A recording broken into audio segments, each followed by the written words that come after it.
so much of this issue of billboards in LA seems to be like the 100 Years' War.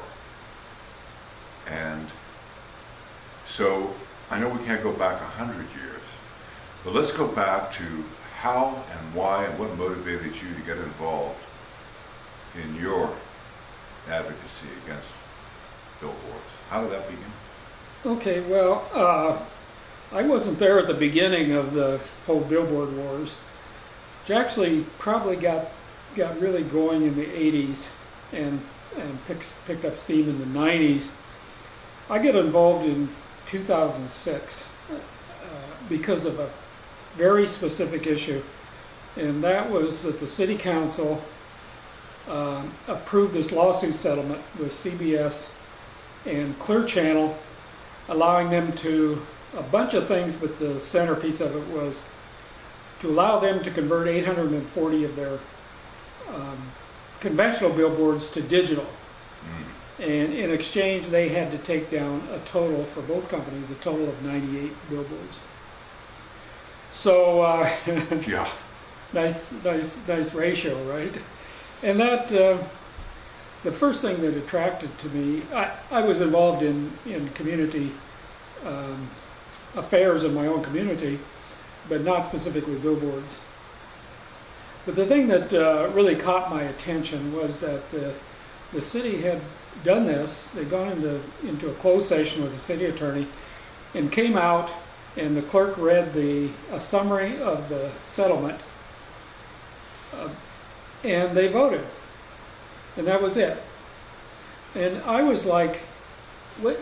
Yeah, welcome to LA. Wait a minute, what about the public? What about public input? What about process? I was more concerned with that than I was about billboards per se or digital billboards. So very shortly after that, there's a national organization called Scenic America that fights the Billboard Wars on a national basis and other issues as well, but billboards is a primary one. Their executive director at the time wrote a op-ed in the LA Times, and I didn't know that organization existed at the time. So saying how the city had just caved in. They had already won an important court decision in that very case. And in fact, the only issue in that case revolved around a fee that the city would charge the billboard companies for a biennial inspection program. That was it. I remember the courts had up. Yeah. The lawsuit had originally challenged the city's off-site sign ban, which bans any new billboards or modifications to existing billboards. The courts had said, no, that's okay. City can do that. So why did why did the city cave in and make that settlement? And, why did they just totally disregard any public process, any input, any, it just seemed outrageous to me. And I got in touch with the Scenic America and actually talked to their director who had written the op-ed, and he put me in touch with a local person here in LA who had started the organization, the Coalition of Ban Billboard Blight, back in the 80s, but had kind of, become pretty inactive. And I got in touch with him. We talked about it. We got another community activist who he knew, who was very interested in this. The three of us had some talks about it, and we decided we needed to fight it. And this was in the 2008? This was 2006. And we decided that we had to fight that. And it was illegal. The city can't do that sort of thing. And we spoke to an attorney. We spoke to several attorneys, in fact. We talked to some people about raising some money. It became clear that we needed to, in order to do that, we needed to be an official organization, a registered nonprofit. So we went through all that, and we became registered. as a nonprofit organization, and we raised the money enough to just, you know, retain a lawyer who, the settlement had to go, the lawsuit was originally in Superior Court, so the settlement had to go back to Superior Court to get the, you know, the stamp of approval by the judge. So when that came up at that time, so then our attorney went in there and filed a what's called an ex parte motion to intervene on the grounds that the public was, illegally shut out of the process with this, and the judge said, oh, "Sorry, you don't have standing. You can't show that you've been harmed by this." So, and that was it.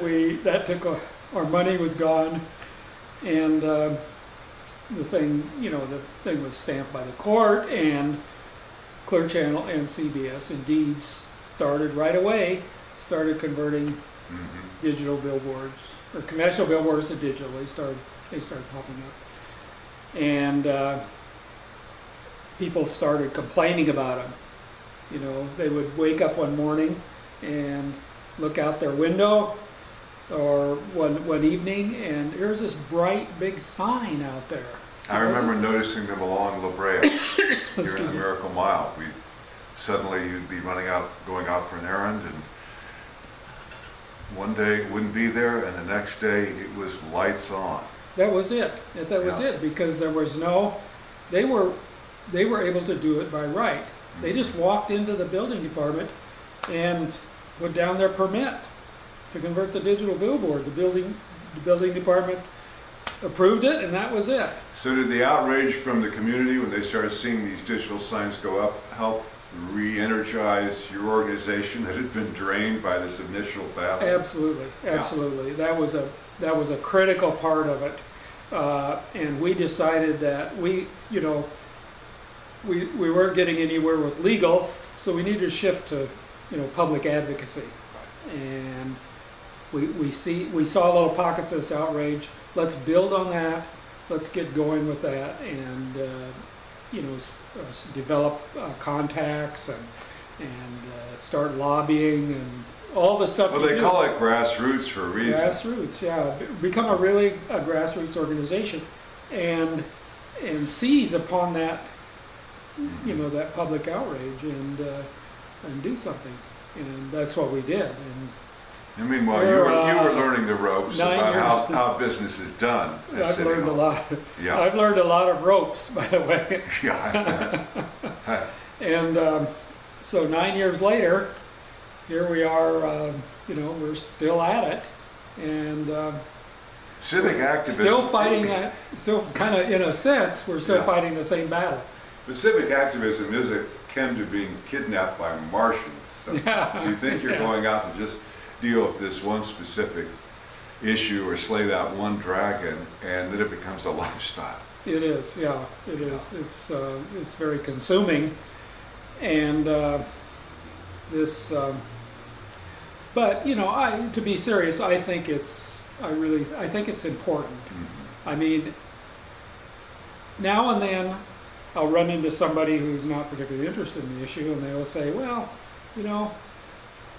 isn't that kind of it's not a very important issue. There are other things like housing, like the condition of our sidewalks and roads, like police, Indeed, it's all of a piece. That it's, yeah, exactly. It's what I say, it's all of a piece. And I really think it is important, because I think it really goes to the quality of life issues, and I think those are extremely important. Maybe the single most important issue in a broad sense in the city is that quality of life issue. What kind of environment is the city creating for its citizens, for its residents? And I believe, and I think a lot of people believe, that this billboards are a negative quantity in the environment that contributes to that quality of life. Well, other than billboard companies, are there really that many people who like billboards? Well, I think a person who just likes a billboard, I've actually heard from a few, they say they like to drive down the street and be able to see something, an ad, they like to look at the graphics. Well, I think they're always quoting almost always Times Square. They like that energy, yes, or Nokia yes, Live, that yes, kind of. and almost always those people are involved somehow in that, in graphic arts, for instance. They like to see what's being there. A lot of, as you, I'm sure aware, a lot of billboard advertising is for movies and TV shows. So you've got a constituency of support there, and people, looking at billboards and thinking, well, I worked on that movie. That billboard ad is driving people to the theaters to see that movie, so that helps me. Yeah. But I think that there are very few. The people who actually just like a billboard, I think, are very much in the minority, and I think that people see them, like the movie people I was talking about, see them as a kind of a, maybe even a necessary evil, and there's a lot of mythology, for instance, around billboards, because we've tried to build up some support among business groups, because there have been studies that show that a billboard on a piece of property diminishes the value of the surrounding properties. I could see that. Yeah. And it's only good for the billboard company and that particular property owner, who gets some revenue from that. Well, when I've talked to some business people in business groups, they say, well, they're good for business. They're good for business. It's advertising, and advertising is well, and it's big, and that's one of the things. I mean, if it's always preferred, whenever I read about you or the coalition, it's always framed as David versus Goliath. Yes. So let's talk about Goliath. Let's talk about the billboard industry in LA specifically. I know globally it's huge, but it's big business here in LA, isn't it? It's big business. 90% of the billboards in LA are owned by 3 companies. Clear Channel, CBS Outdoor, which was recently rebranded as Outfront Media, and Lamar Advertising, which had no presence in here in LA before 2008. They came in and bought a small billboard. They came in and bought another billboard company and all their inventory. So those 3 companies are all billion-dollar companies. They all are. Clear Channel and Outfront are both international. Lamar is national. They make a lot of money. There's a lot of money to be made from these. They have. I regularly, when the quarterly reports come out from the City Ethics Commission, that show the lobbying that the billboard companies do, I post on our blog. And I just did that for the first 6 months of 2015, and it was over $1 million. So, and that's routine. They're doing that year in, year out. Yeah. Well, it's been increasing. It's definitely been increasing, and I think there were a total of 15 different lobbying firms that represented them, and some are big, high-powered firms like Latham and Watkins, and I won't name. I don't need to go into names with the rest of them, but they have a lot of influence. They have a lot of power down at City Hall. The other thing that they have, with their deep pockets, is they have big legal staffs, and they are ready to sue. They seem to have been almost pretty at the effective. drop of the hat. Yeah. And they're very litigious. They have sued the city repeatedly. Lamar Advertising is suing the city right now, as we speak. There's a lawsuit in the pipeline, and You know, I don't know. I don't know how much they spend on litigation, but it's got to be a lot of money. Well, they seem to have kept the city pretty tied up, almost in a Gordian knot for a long time, and then it seemed to settle down. There were some, explain some of these recent rulings that seemed to create, seemed to slow things down here for a while. I know that there. Well, there were a couple things. One was in around the same time, 2006. These companies started coming in and putting up these big Supergraphic signs, which I know there are a bunch of. Oh, we had them all over Yeah. the Miracle Mile. You know, draping them on the sides of buildings. Those are really blight. I mean, I don't think anybody. No one liked those. Anybody liked those except maybe the advertiser themselves. But they were worth. They paid a lot of money for those, and they were worth a lot of money. Well, I think a lot of building owners that have never been had an opportunity to put up billboards suddenly could cash in on using just the sides of their properties. Yes. So suddenly And everyone there were cases. There were buildings that were vacant, and they were getting, you know, maybe $1 million a year from signs. I mean, it was crazy. In historic buildings like the Hollywood Roosevelt Hotel, the El Capitan Theater had one for a while. Up and down we have all the high rises along Wilshire here, and it struck me at the time that for these property owners, it was kind of the outdoor advertising equivalent of crack cocaine. It's just a quick fix, and that's a good.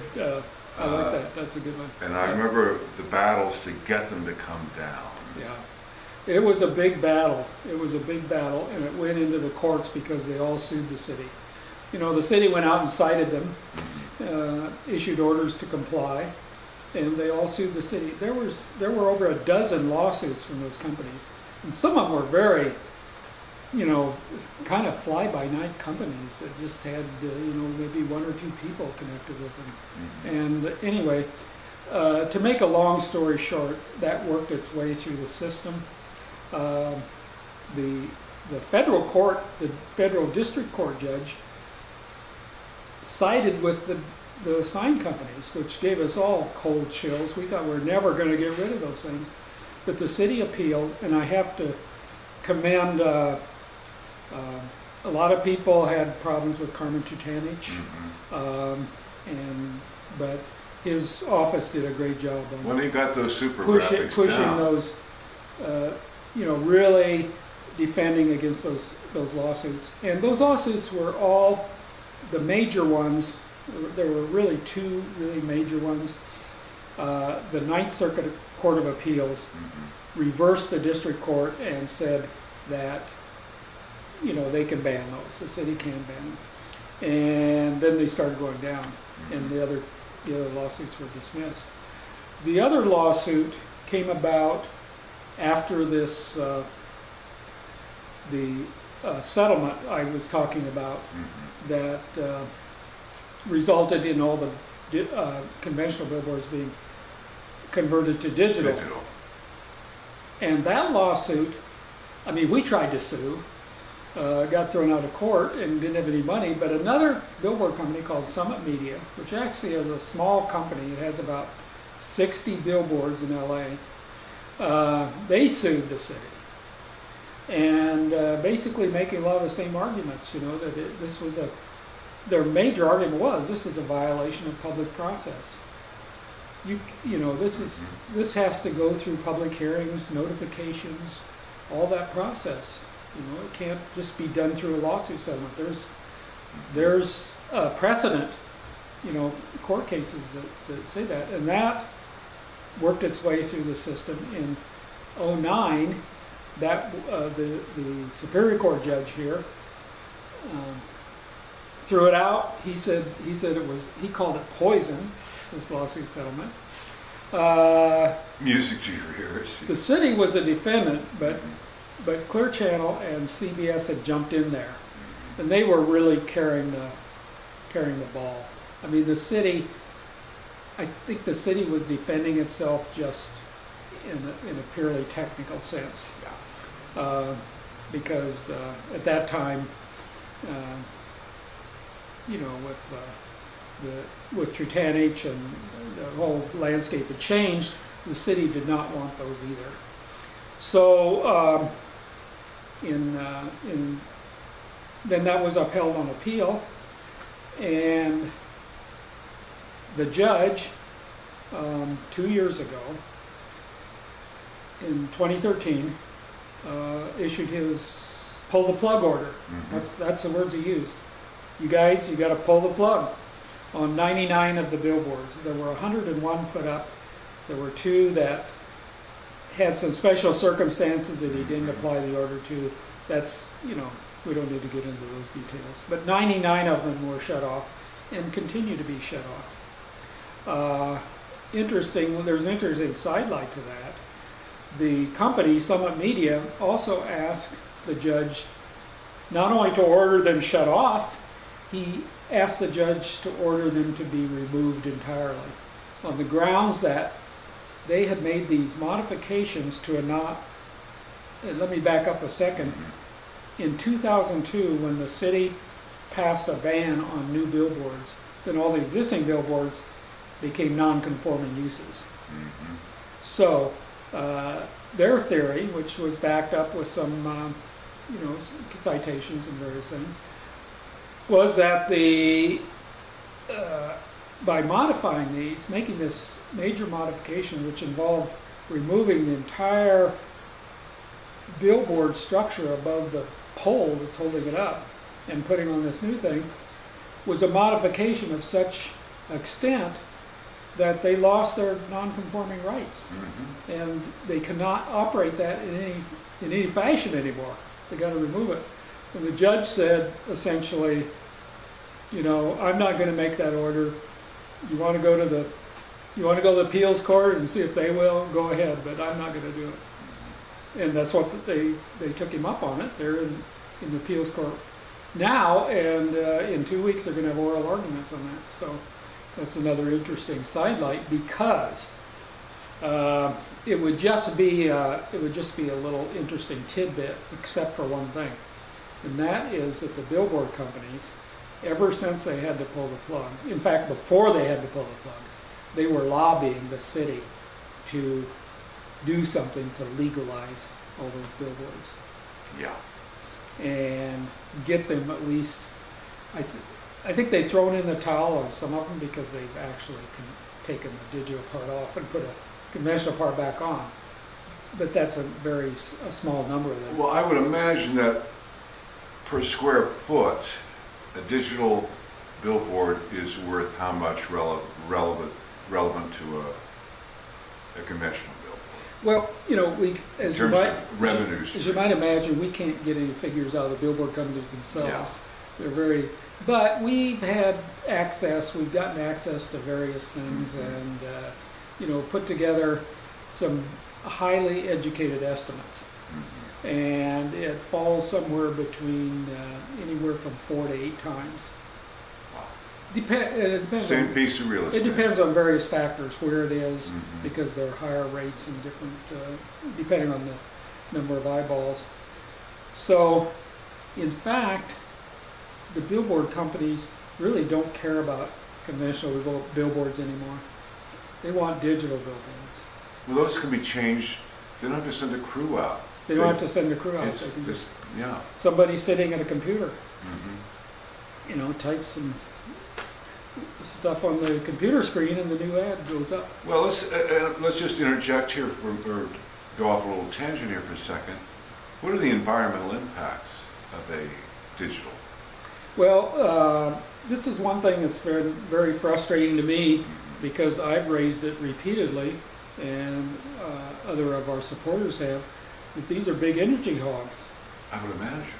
Those LEDs, there's like millions of LEDs in a single full-size digital billboard, mm-hmm. or maybe not millions, something like 900,000.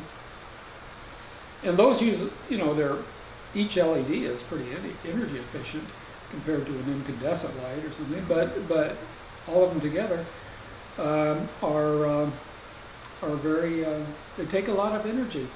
And there have been a couple studies done. One was done in Texas, one was done in Philadelphia, which actually compared real, factual utility rates, and found that it would be anywhere from 10 to 12 times, anywhere from, like on an annual basis, 10 to 12 single-family houses, average single-family houses per billboard. My. Yeah. So if you're getting up to 1,000 digital billboards, yeah, that's a lot of electricity. That's a lot of electricity, and we have asked. We've put those figures out. We've said that, and the billboard companies have objected. And I've said to the billboard companies, show me their figures. Show me your DWP bills. So, well, we don't. It's not broken down so that you can understand it. They don't want to do it. So, I think it's pretty credible. Those figures we've been using. Well, so obviously at any given time, as is true with so much in this town, you've got the legal track, what's going on in the courts, people appealing, people trying to mitigate, stop, and then you've got the political level, and that relates back to what you're talking about with lobbying.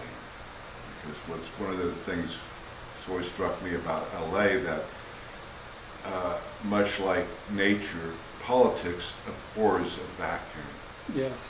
And given the kind of infamous disconnection that so many LA voters feel or display, that lobbying money, whether it is billboards or big real estate interests, are stepping in with their wallets to fill a void. And so let's talk a bit about this, I'm sure, constant political, whatever you want to call it, manipulation, negotiation, backdoor dealing. Because I think one of the things that strikes me is that sometimes these new plans and new ideas, like you were saying earlier, just pop out of nowhere. And you realize, no, we're just seeing what's on stage, backstage. So let's talk about what's going on backstage. Well, like you say, the lobbyists are very busy. They're prowling the corridors of City Hall all the time, buttonholing people, meeting, talking to the council people, which is very frustrating to us because those people are all paid and paid well, and everybody connected with the organization is a volunteer. Just like ours. I get paid nothing.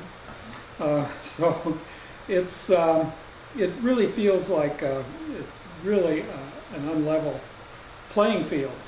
And you feel like, you try to get a meeting with a council person, you go down to City Hall, you try to maybe catch them in the hallway or they're, leaving a meeting and get a minute with them. And you know that those lobbyists are, they are calling up because they are raising funds for the council, for the political campaigns. They're contributing to political campaigns. The last round, 2015, the billboard companies, both in direct contributions from billboard companies and their employees and from independent expenditures, spent over $60,000 supporting candidates. So how does that work? Because I've noticed that back in these recent municipal elections, where you'd see billboards for Herb Wesson and that. How does that work? Is that considered a donation, or that's an independent expenditure? Independent by their independent PACs, or do they have to pay full freight when they're buying a billboard for a political candidate, or do they get discounts? No, it's a billboard. The billboard company puts the ad for the candidate on their billboard for free. Yeah. And I guess that was a naive question on my part, to think that actually any money would change hands. Yeah. And they when I said $60,000, Lamar Advertising put up 100 billboards for Jose Huizar. And I don't know if he would have, beaten Gloria Molina without those, but it couldn't have hurt. Yeah. But they valued that 100 billboards for running for 6 weeks, something like that. They valued that at $22,000, which is ridiculous. Yeah. That's ridiculous. Yeah. They get a lot more than that from the advertisers. I would imagine. And they get away with that. I don't know if there's anything that can be done about that. But anyway, the salient point is that they are exerting their influence on our politicians all the time.